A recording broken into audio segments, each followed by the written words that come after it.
Welcome back. If nothing else, Charlie Kirk was an activist of free speech, traveling the country to engage with college students to debate policy and talk about this great nation of ours and freedoms. He was an early supporter of Truth Social and Rumble and warned about the cancel culture of liberal Democrats and the pressure that the Biden administration put on social media companies to cancel Republicans. His assassination is putting a renewed focus on America's values and freedom. A top State Department official is now warning that it will revoke the visas of foreigners in the United States who glorify violence and hatred for America. Joining me right now is the CEO of Trump Media and Technology Group, owner of Truth Social, and chairman of the President's Intelligence Advisory Board, former California Congressman Devin Nunes. Devin, it's great to see you. Thank you so much for being here. I know that Charlie was an early supporter of Truth Social. We're now learning that his social media platform went from 1.2 million followers to 12 million followers within 48 hours. That gives you a taste of where this movement is going. Your reaction? Yeah, just on Truth Social, he skyrocketed over 3 million just in the last few days. And he was an early supporter, Maria, you're exactly right, because he, like many Americans, had been canceled. And I will tell you, for me, Charlie was a happy warrior. I remember, 7, 8 years ago, during the height of all the Russia hoax and the first Trump administration, he was out there articulating better than many politicians in Washington could that this whole thing was a hoax. And then he watched as many of us, including President Trump, were banned off of all social media. So he was there at the beginning helping us fight through that. Sadly, Maria, the last time that I saw Charlie was in New York, getting ready to do your show just over a month ago. And just a week before he was assassinated, my 2 high school daughters actually volunteered at an event in California for him, and we exchanged a brief text message. Charlie was a happy warrior, and he's going to be, missed, not just, I know everybody says about the family and all of that. We all feel for him and the family. But he was a key component to the conservative movement, and I think that's why the left assassinated him. Devin, I want to get your take on what President Trump in the past has called the enemy within, and the people who have been against him and his agenda and his supporters from day one.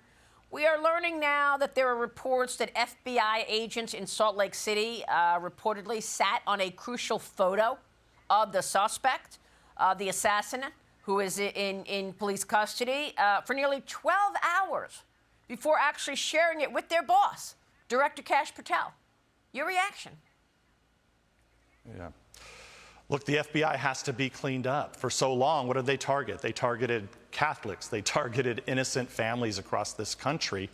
And while Antifa was allowed to roam free, burning down buildings, going into blue cities, creating chaos, and the FBI did nothing about it. And so I think what you see, Kash Patel, the new director of the FBI, as we know, there's so much to clean up, so much history here. But at the end of the day, if you look at what's happened, that the radical left in this country have been trying to kill conservatives now for going on 8 years.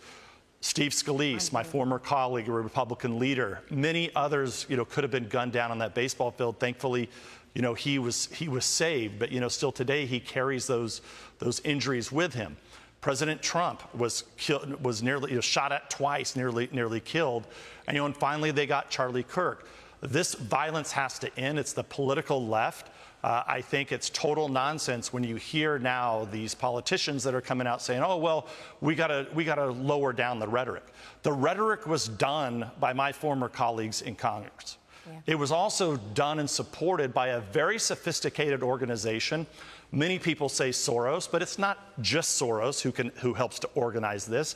Soros works in conjunction with the Democratic National Committee and other foundations to support these radical groups across the country that has led to this unprecedented historical violence, right? And what you really have, I think this is just my summation of it, and then you have the 1960s radicals that saw this quasi work in the 1960s. They are now running this country, running the radical left, and it's now resulted in people getting assassinated. It's turned into nothing but a death cult. And Kash and the FBI, they have a lot of work cut out for them to try to get to the bottom of, as Kash always said, you got to follow the money. These organizations aren't being stood up with no money. They're being stood up with lots of money. And that's what you have to follow the money, find the trail, and put this to an end. It's a very important point. And President Trump said he is going to be looking into what Soros is doing. I mean, somebody is funding these movements to hate on America. Somebody is funding these movements, which are equally happening within schools. So what should be done about Soros and those people who are funding it? What are the consequences? Well, look, first of all, you got to turn around the FBI and actually get them to focus on the real enemies. You know, they sat around for all this time, you know, targeting, you know, Trump for dealing with Russia, the Ukraine impeachment, going after people that peacefully protested on January 6th. What they didn't do is go after not only the funders, but the organizers that have destroyed these blue cities, these Democratic-run cities and these Democratic-run states.